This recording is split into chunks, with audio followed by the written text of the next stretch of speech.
Built ઇન્ડિયાના પ્રહલાદભાઈ પ્રજાપતિ અને એમની ટીમ અને સર્વે સામે બેઠેલા મહાનુભાવો, અહીં જોઈ રહ્યો છું કે બધા જ અહીંયા જે આવ્યા છે ને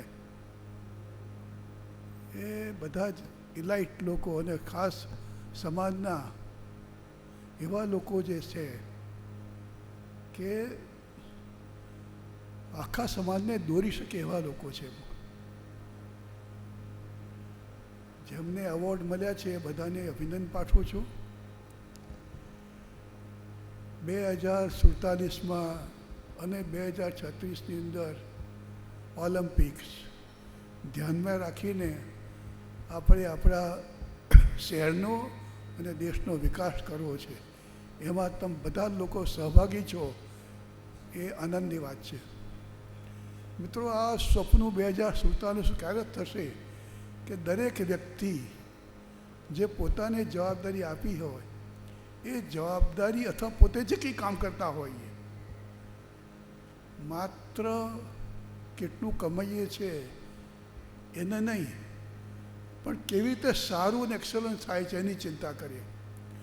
અને સાચા અર્થમાં જે ક્રિએશન થાય ને, પોતે જે ક્રિએશન કર્યું હોય ને એનો આનંદ મેળવી શકે.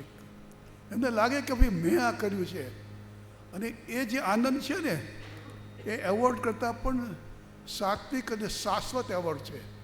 એટલે આપણે જે કંઈ કામ કરીએ એ જેવું જેને કહે છે ને એક જીલથી અને સારામાં સારું કામ કરવાનું છે, પ્રમાણે કરવું છે.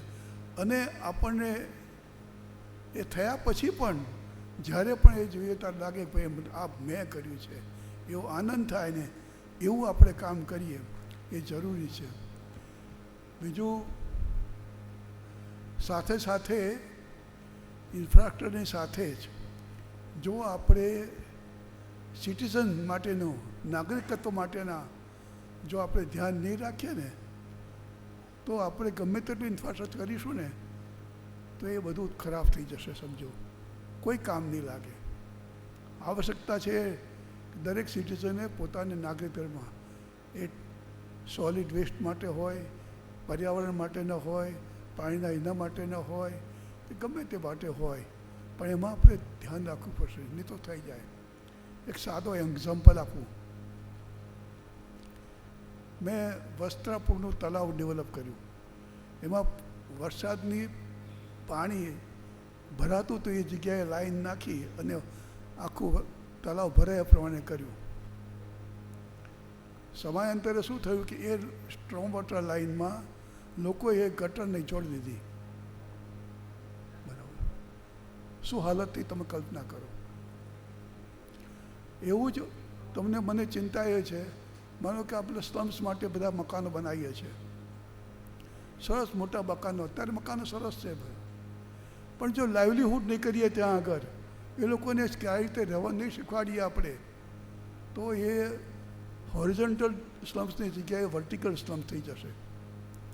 એટલે આવી ઘણી વસ્તુઓ છે કે જેની બાબતમાં માનો કે આપણી બાબતમાં જાગૃત રહી અને સરકાર પોતે કરે.